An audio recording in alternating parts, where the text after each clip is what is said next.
பிரதமராக சேர்றதுக்கு மக்கள்கிட்ட போய் வந்து எங்கள் கட்சியில் சேருங்க, எங்கள் கட்சியில் இருக்கிறதுனால என்ன நடக்கக்கூடும் அப்படிங்கிற விஷயத்த எடுத்து பேசுகிறோம். அந்த கனெக்ஷன்ல தான் இப்போ வந்திருக்கிறேன் நான். அதனால மேடையில் இருக்கக்கூடிய, இந்த ஏரியாவில் இருக்கக்கூடிய, தெற்கு சென்னையில் இருக்கக்கூடிய, கிழக்கு சென்னையில் இருக்கக்கூடிய எங்கள் கட்சி தலைவர்கள் எல்லாரும் உங்ககிட்ட வந்து தனித்தனியாக அப்புறம் பேசுவாங்க.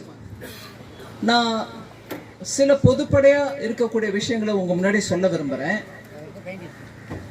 நாட்டிலேயே மிகப்பெரிய கட்சி பாரதிய ஜனதா கட்சி. மிகப்பெரிய கட்சினா என்னங்க? மக்கள் அந்த கட்சியில அந்த நம்பர்ல இருக்காங்கன்றதுனால மிகப்பெரிய கட்சி. கட்சினா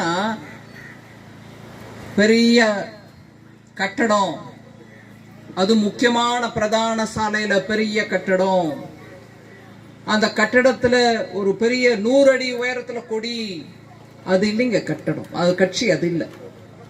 கட்சிக்கு கட்டடம் தேவை, கட்டுவோம். ஊர் ஊரா கிராம கிராமமா கட்டுவோம். ஆனா அந்த கட்சியில, அந்த கட்சியோட கொள்கையை நம்பி மக்கள் எண்ணிக்கை எத்தனை பேர் இருக்காங்களோ அதை வச்சுதான் பெரிய கட்சி சின்ன கட்சின்னு உருவாகுது. நம்ம கட்சியில ஏன் பெரிய கட்சி, நாட்டிலேயே பெரிய கட்சின்னு ஏன் சொல்றோங்க? நாடு முழுவதுமா எந்த குலம், எந்த ஜாதி, எந்த மதம், சிறியவர்கள், பெரியவர்கள், தாழ்ந்தவர்கள், உயர்ந்தவர்கள், இந்த வித்தியாசமே இல்லாம எல்லாருக்கும் சரியான வாய்ப்பு கொடுக்கிற கட்சி. முக்கியமாக பெண்களை மரியாதையுடன் நடத்தும் கட்சி. அதனால இந்த கட்சி பெரிய கட்சி. எண்ணிக்கையிலையும் நிறைய உறுப்பினர்கள் இருக்கிறாங்க. அதே மாதிரி எல்லா சமுதாயத்தையும் சேர்ந்த மக்களும் இருக்கிறாங்க. அதனால இந்த கட்சி பெரிய கட்சி நம்ம சொன்னோம்னா அதோட அர்த்தம் இப்படிப்பட்ட அர்த்தம். மக்கள் பெரிய நம்பர்ல வந்து சேர்ந்திருக்கிறாங்க. இதனாலதான் எப்ப நம்ம மத்திய அரசு ஆட்சி அமைச்சாலும், தமிழ்நாட்டிலையும் ஆட்சி அமைப்போம். இங்க முயற்சி கிட்டத்தட்ட 4, 5, 6 வருஷமா எத்தனை பெரிய அளவுல நடந்துட்டு இருக்கு கட்சியில அப்படிங்கிறது தெரியும். ஆனா பார்லிமெண்ட்ல உங்களுக்கு ஒரு சீட்டு கூட வரலீங்களே அப்படின்னு சொல்லுவாங்க. ஆமா, ஒரு சீட்டு கூட வரல, அதை மறுக்க முடியுமா? மக்கள் பாக்குறாங்க. ஆனால் செய்யக்கூடிய காரியம் என்ன? மக்கள் கிட்ட வந்து என்னத்தை பத்தி பேசுறோம், என்ன விதமா பழகுறோம், அரசுல ஆட்சியில பவர்ல இருக்கும்போது எப்படி நடவடிக்கை இருக்குது அப்படிங்கிறத மக்கள் பாக்குறாங்க. நாங்க பவர்ல இருந்துகிட்டு மோடி ஐயாவோ இல்ல எங்க மாநிலங்கள் எங்கெங்க நம்ம ஆட்சியில இருக்கோமோ அங்கெல்லாம் எங்க குடும்பத்துக்கு தான், எங்க பொண்ணுக்கு தான், எங்க மாப்பிள்ளைக்கு தான், எங்க பிள்ளைக்கு தான் நாங்க பண்றது இல்லைங்க. எங்க கட்சியில எப்பொழுதும் இல்லை. கட்சியை வளர்ப்போம். கட்சினா என்ன? கட்சியில இருக்கக்கூடிய ஒவ்வொரு தொண்டனையும் வளர்ப்போம். அவங்க கிட்ட இருக்கக்கூடிய நல் குணங்களை எடுத்து சொல்லுவோம். அவங்க அதனால தலைவரா வரக்கூடிய அந்த தருணத்தை கூட ஊக்குவிப்போம். அதனால அந்த கட்சியில இவங்க தான் தலைவர் ஆவாங்களா, அவங்க தான் ஆவாங்களா, இல்ல சில குடும்பத்தை சேர்ந்தவங்க தான் ஆவாங்களா, அதெல்லாம் இருக்காது. யாரு வேணாலும் கட்சியில பெரிய இடத்துக்கு வரலாம். அந்த மாதிரிப்பட்ட கட்சியில இன்னைக்கு நீங்கள் உறுப்பினரா சேரணும்னு வந்து கை கூப்பி உங்க எல்லாரையும் கேட்டு உறுப்பினர் ஆக்கிறதுக்கு வந்திருக்கோம். மீனவர்கள் இருக்கக்கூடிய ஒரு குப்பத்துக்கு வந்திருக்கோம். மீனவர்களை, அந்த சமுதாயத்தை நாடு முழுவதிலும் எப்படி நம்ம இன்னும் பலவிதமான திட்டங்களை எடுத்துக்கொண்டு சென்று அவர்கள் முன்னேற்றத்துக்கு உழைக்கணும்ன்றதுக்கு ஒரு உதாரணம் சொல்றேன். உங்களுக்கு தெரியும், அமைச்சரவை எத்தனையோ இருக்கு மத்திய அரசுல. விவசாயிகளுக்கு ஒரு அமைச்சரவை, பின்தங்கிய வகுப்பினருக்கு சேர்க்கிறதுக்கு ஒரு அமைச்சரவை, இல்ல டிஃபென்ஸ் நாட்டில் தற்காப்புக்கு, இல்ல டிஃபென்ஸ் நம்ம நாட்டையே காப்பாற்றணுன்றதுக்கு இருக்கிறதுக்கூடிய டிஃபென்ஸ்க்கு ஒரு அமைச்சரவை. அப்படியா இருக்கும்போது மீனவர்களுக்குன்னு ஒரு டிபார்ட்மெண்ட் ஏற்படுத்தினது மோடி ஐயா. டிபார்ட்மெண்ட் ஆஃப் ஃபிஷரிஸ் எடுத்துட்டு வந்தது நம்ம தான். அதுல எத்தனையோ திட்டங்கள் கொண்டு மீனவர்களுக்கு இன்னும் நல்ல முன்னேற்றத்துக்கு என்னெல்லாம் வழிவகுக்கணும் அப்படின்னு திட்டங்கள் போட்டார். அதுல உதாரணத்துக்கு சொல்றேன். இன்னைக்கும் அதுல நான் தீவிரமா எப்படி ப்ரோக்ரஸ் ஆகுதுன்னு டெய்லி ஃபைனான்ஸ் மினிஸ்ட்ரி மூலமா விசாரிக்கிறேன். உங்க எல்லாருக்கும் தெரியும், விவசாயிகளுக்கு கடன் ரொம்பவே குறைச்ச வட்டிக்கு கடன் கொடுக்கறதுக்கு ஒவ்வொரு முறையும் அவங்க பயிருக்கு விதை விதைக்கும் அந்த காலத்திலேயே லோன் டேர்ம் லோனா கொடுப்பாங்க. அதுக்கு வட்டி குறைச்சல கொடுப்பாங்க. அதுக்கு லோன் கொடுக்கணும் இவர் விவசாயி தான் அப்படின்னு எப்படி தெரியும்? கிசான் கிரெடிட் கார்டு அப்படின்னு ஒரு கார்டு ஒவ்வொரு விவசாயி கையிலையும் கொடுப்பாங்க. அவர் அந்த கார்டு எடுத்து போய் பேங்க்ல கொடுத்தா அவங்களுக்கு அந்த வட்டி குறைச்சலான லோன் கொடுப்பாங்க. அதை தவிர அவங்களுக்கு எல்லா விதமான ஃபர்டிலைசருக்கு சப்சிடி கொடுக்குறோம். நீங்க போய் ஒரு உரம் வாங்கணும்னா அதுக்கு விலை குறைச்சி கொடுக்கறதுக்கான அதுக்கும் அந்த ஐடென்டி அந்த கிசான் கிரெடிட் கார்டை வச்சுட்டு அவர் போய் உரம் கடை விற்கிற கடையில் போய் உரத்தை வாங்கிக்கலாம். 300 ரூபா ஒரு மூட்டை உரம் வாங்கணும்னா இன்னைக்கு தேதிக்கு விலைன்னா நம்ம இறக்குமதி பண்றோம். அந்த நாட்டில் உரம் நம்மளுக்கு உரம் உற்பத்தி பண்றதுக்கான அந்த அளவுக்கு கெப்பாசிட்டி இல்லை. அந்த இறக்குமதி பண்ணக்கூடிய அந்த உரம் இன்னைக்கு கொஞ்சம் ரேட்டு குறைச்சலா இருக்கலாமே தவிர கோவிடுக்கு அப்புறம் 3000 ரூபாய் ஒரு மூட்டை ஆயிடுச்சு. 3000 ரூபாய் ஒரு மூட்டையா இருக்கும்போது நம்ம மார்க்கெட்ல விவசாயிக்கு 300 ரூபாய்க்கு விற்கிறோம் அந்த அதே மூட்டை உரத்தை. மோடி ஐயா அப்பவே சொன்னார், நம்மளுக்கு உணவளிக்கும் விவசாயிக்கு அன்னதாத்தா அப்படின்னு நம்ம சாப்பிடுற அந்த உணவை கொடுக்கக்கூடிய விவசாயிக்கு அந்த விலையை அவங்களுக்கு போடக்கூடாது, எப்போதும் கொடுத்த அதே 300 ரூபாய் மூட்டைக்கு தான் கொடுக்கணும் அப்படின்னாரு. இப்படியாக அந்த கிசான் கிரெடிட் கார்டு கையில இருக்கிறதுனால அவங்களுக்கு இந்த சலுகைகள்லாம் அரசின் மூலமா கிடைக்குது. ஒரு முறை என்ன அழைச்சி பெரிய பிரதமர் ஐயா கேட்டாரு, ஏன் மீனவர்களுக்கு இந்த அதிகாரம் நம்ம கொடுக்க கூடாது? விவசாயி எவ்வளவு முக்கியமோ அவ்வளவு முக்கியம் நம்மளுக்கு மீனவர்கள்.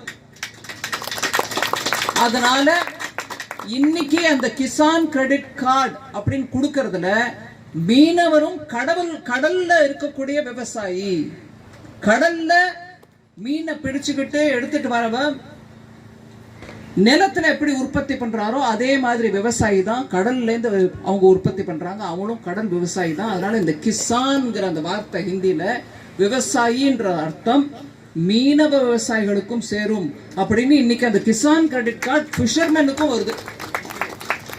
அப்படின்னா என்ன அர்த்தம்? நீங்க கடன் வாங்கணும்னா உங்களுக்கும் இலவசமா, அதாவது கொஞ்சம் சலுகையோட லோன் கிடைக்கும். நீங்களும் ஒரு தொழில் பண்ணா அதுக்கும் கிடைக்க வேண்டிய எல்லா விதமான சலுகையும் உங்களுக்கும் கிடைக்கும்.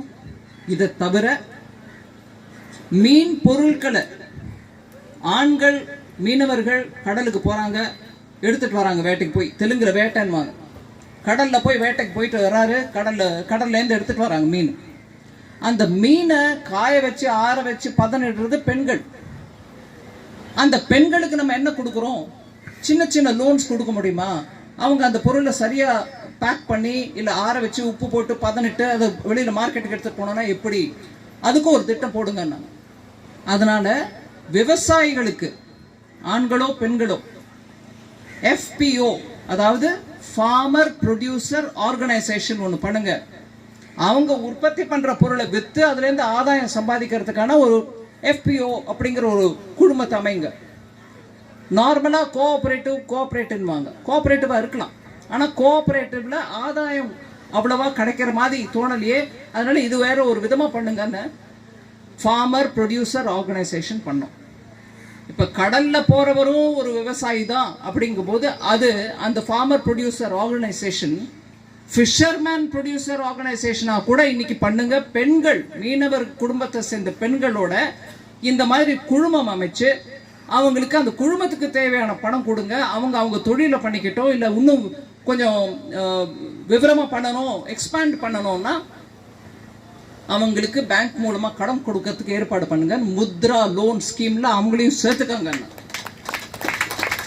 முத்ரா லோன் ஸ்கீம்ல என்ன ஒரு முக்கியமான ஒரு அம்சம், நார்மலா பேங்க்குக்கு போனா சரிங்க உங்களுக்கு லோன் கொடுக்கணும்னா நீங்க உங்க வீட்டு பத்திரத்தை கொடுங்கன்னு, இல்ல உங்ககிட்ட ஏதாவது ஒரு தங்கம் இருக்கா வளையல் இருக்குதா அதை வைங்கன்னு.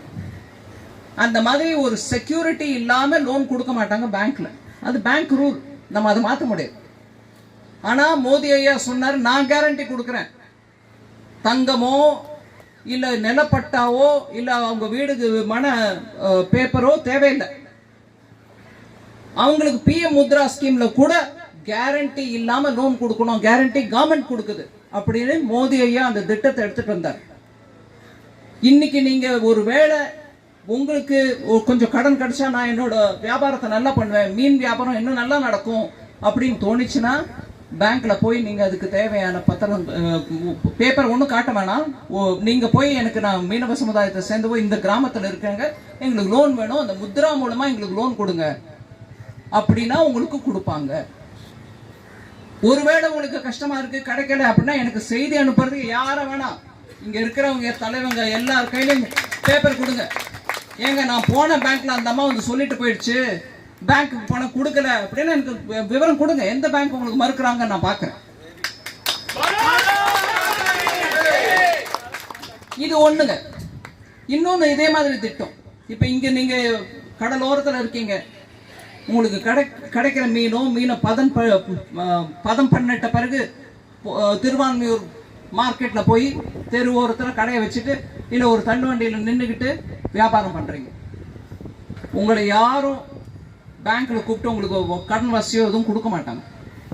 தெருவோரத்துல வியாபாரம் பண்றவங்க எல்லாருக்கும் திருப்பும் ஒரு விதமான கேரண்டியும் இல்லாம அவங்க வியாபாரம் பண்றதுக்கு வேணுங்கிற அளவுக்கு டெய்லி நீங்க யாரோ ஒரு நடுவுல தரகர்கிட்டயோ இல்ல வட்டி கொடுக்குற சேட்டுக்கிட்டயோ போய் நீங்க பணம் வாங்கிட்டு வரீங்களா? 100 ரூபா கொடுத்தா 90 ரூபா கையில கொடுப்பாங்க. 100 ரூபா கடன் வேணும்னா 90 ரூபா கையில வரும். ஆனா சாயங்காலம் போய் கொடுக்கும் போது திருப்பி 100 ரூபாய் கொடுக்கணும். அதாவது ஒரு நாளைக்கு 10 ரூபாய் வட்டி ஆனாலும் போயிடும். அப்படியும் நம்ம வாங்கிக்கிட்டு நம்ம தொழில் நடத்தணும்னு போறோம். அந்த மாதிரி நிலைமை வரக்கூடாதுன்றதுக்கு தான் PM ஸ்வநிதி அப்படின்னு ஒரு திட்டம் எடுத்துட்டு வந்தார். அந்த ஸ்வநிதி மூலமாக தெருவோரத்துல வியாபாரம் பண்ணக்கூடியவங்க, சின்ன சின்ன பூ விற்கிறவங்களோ, மீன் விற்கிறவங்களோ, இட்லி கடை வச்சிருக்கிறவங்களோ யாரா இருந்தாலும் கூட இன்னைக்கு உங்களுக்கு பேங்க் மூலமா செக்யூரிட்டி இல்லாம யாரும் கையெழுத்து போட வேணாம். நான் கவர்மெண்ட்ல வேலை பார்க்குறேன், இந்த அம்மா என் தெருவோரத்தில் கடை வச்சிருக்கு, நான் இவங்களுக்கு லோன் கொடுங்க, நான் இவங்களுக்கு கேரண்டி போடுறேன்னு கையெழுத்து தேவையில்லை. நீங்க போய் நின்னா உங்களுக்கு கிடைக்கும் லோன். உங்க பிசினஸ் நடத்துக்கங்க. இந்த வட்டி பெரிய வட்டி தொல்லை இல்லாம கேரண்டியா கவர்மெண்ட் மூலமாவே சலுகையாக கிடைக்குது. இதுவும் மீனவர்களுக்கு. இதை தவிர தமிழ்நாட்டில் ஒரு பெரிய பார்க் உண்டு.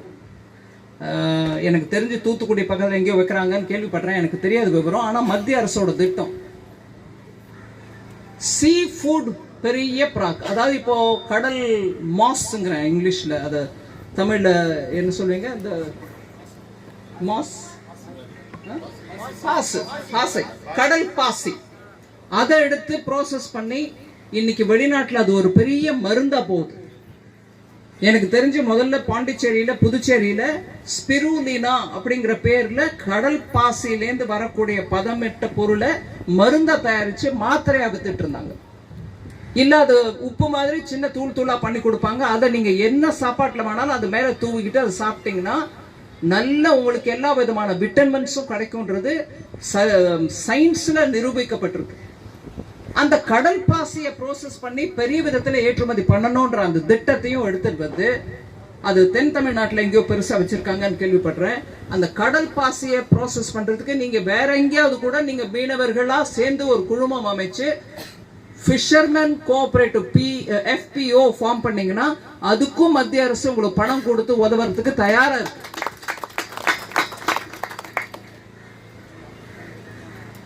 தமிழ்நாட்டிலையும் மெரைன் ப்ராடக்ட்ஸ் எக்ஸ்போர்ட்ஸ் நிறைய பண்றோம்.